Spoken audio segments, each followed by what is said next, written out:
Hello, guys. Today we are talking about the cybersecurity risk mitigation checklist, and let's start. So, the contents would be building a risk management program, cybersecurity policy, personal and training, operational risk, insecure, SDLC risk, physical security risk, third party relationship risk, network risk, platform risk, application layer risk, AMI, MDM, communication system, SCADA, in-home displays, web portal, DR over AMI, interactive thermal storage, advanced volt and VAR, conservation, voltage reduction. So when I end this video, I'm going to show you the link so you can also download this document. This is very important. Save it with you and revise it whenever you get time. So the number one is building risk management program. So in this section, you have activity security control, and on the right hand side, rationale. So look at that on the left hand side. I'm gonna just read the left hand side, and then when you download the document, then you will have opportunity to read all in details. So over here, it's a provide active executive sponsorship, assign responsibility for security risk management to a senior manager, define the system, identify and classify critical cyber asset, identify and document the electronic security parameters. Building a risk management program 2. Number one, identify and document the electronic security parameters. Perform a vulnerability assessment. Assess risk to the system information assets. Select security control. Monitor and assess the effectiveness of control using predefined metrics. Cybersecurity policy. Assign responsibilities or developing, implementing, and enforcing cybersecurity policy to the senior manager. Ensure that the senior manager has the requisite authority across department to enforce the policy. Define security related roles and responsibilities. Identify security aspects to be governed by defined policies. Document a brief, clear, high level policy statements for each issue identified. Reference lower level policy documents, define the implementation plan and enforcement mechanism, define a policy management plan, personnel and training, adequately vet candidates for hire, establish a security awareness program, train employees who have access to protect assets, enforce at least privilege access to cyber assets, and periodically review, assess privileges. Operational risk, perform a periodic risk assessments and mitigations, including threat analysis and vulnerability assessments, control monitoring, and log all access to protected assets.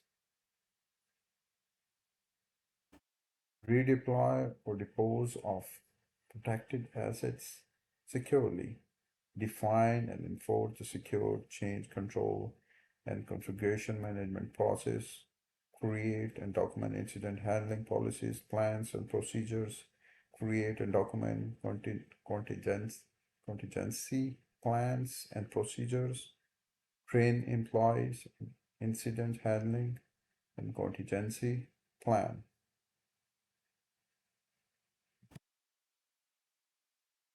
Insecure SDLC risk. Software development cycle risk. Document misuse slash abuse cases, document security requirements, build a threat model, perform architecture risk analysis, define secure implementation guidelines. Insecure SDLC risk, perform secure code reviews, perform risk-based security testing, have penetration testing conducted, build a secure deployment and operations guide. Physical security risk, document, implement, and maintain a physical security plan. The organization must document and implement the technical and procedural controls for monitoring physical access at all access point at all time. All physical access attempts, successful or unsuccessful, should be logged to a secure central logging server. Physical access logs should be retained for at least 90 days. Each physical security system must be tested at least once every 3 years to ensure it operates correctly. Testing and maintenance record must be maintained at least until the next testing cycle. Outage records must be retained for at least 1 calendar year. Third-party relationship risk. Perform due intelligence on each vendor and partner organization to understand their business, financials, and security track record. Ask the right question during the RFP process to understand the security postures and practices at the partner organization, and also understand whether they're offering meet the security requirements as defined by the corporate. Compare the security policies and procedure of the third party against your organization's own security policy to ensure compliance. Review the hiring and the personal background checks practices of your vendors and partners to ensure that they comply with your organization policies. Conduct periodic audits and monitoring of the third party organization to ensure the adherence to their security policies and procedures. Third party relationship risk. For software purchases, request a trusted, independent third party reviews and report outlining and discover the security weakness in the product. Ensure the service level management, SLAs, and other contractual tools are properly leveraged to ensure that the vendors and partners live up to their obligations. For instance, if a breach occurs at the partner organizations, there need to be provisions to have your organizations notified of the full extent of the breach as soon as the information is available. Request evidence from software vendors that their software development life cycles make use of building security activities. Ask your organization's vendors and partners about the process that they use to ensure security of the components and the service that they receive from their own suppliers. Certain appropriate due diligence. Network race. Restrict user assigned devices to the specific network segments. Firewalls and other boundary security mechanism that filters or act as a proxy for the traffic from network segments to another of the different security labels should default to deny all requests for allowing additional service for firewalls and other boundaries protection mechanism should be approved by the information security manager. The flow of electronic communication should be controlled. Client systems should communicate with the internal servers. These internal servers should not communicate directly with the external systems, but should use an intermediate system in your organization's DMZ. The flow of traffic should be enforced through the boundary protection mechanism. Protect data in transit, protect DNS traffic, use secure routing protocols of static routes, deny use of source routing. Network risk 2. Use technologies like a firewall and a virtual LANs to properly segment your organization's network to increase the compartmentalizations. For example, machines with access to business services like an email should not be on the same network segment as your SCADA machine. Routinely review and test your firewall rule to confirm expected behavior. Separate deployment, test, and production environments. Ensure channel security of critical communication links with technologies like transport layer security, TLS, where possible implement public key infrastructure, PKI, to support the two-way mutual certificate based authentications between nodes on your network. Ensure that proper certificates and the key management practices are in place. Remember, the cryptography does not help if the encryption key is easy to compromise. Ensure that the key are changed periodically and that they can be changed right away in the event of compromise. Network risk 3. Ensure confidentiality of data traversing your network. If the channel level encryption is not possible, apply data level encryptions to protect the data traversing your network links. Ensure integrity of the data traversing your network through use of digital signatures and sign hashes. If TLS not used, ensure that other protection for man in the middle attacks exist. Use timestamps to protect against replay attacks. Ensure availability of data traversing your network. If a proper acknowledgement is not received from the destination node, ensure that provisions are in place to resend the packet. If that still does not work, reroute the packet via different network link. Implement proper physical security controls to make sure the network links harder to compromise. Ensure that the only standard approved and properly reviewed communication protocol. Fusion detection system to detect the anomalies, anomalous behavior on your network.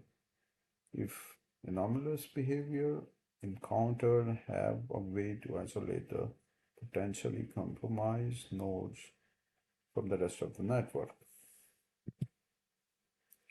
Number 4, ensure that the sufficient number of data points exists from devices on your network before the smart grid takes any action based on the data. Never take action based on the data coming from the network nodes that may have been compromised.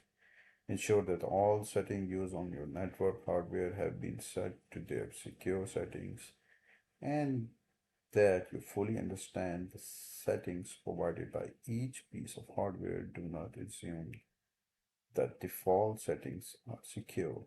Disable all unneeded network services. Routinely review your network logs for anomalies, malicious behavior via automated and the manual techniques. Ensure that the sufficient redundancies exist in your network links to the rerouting the traffic if possible if some links are compromised.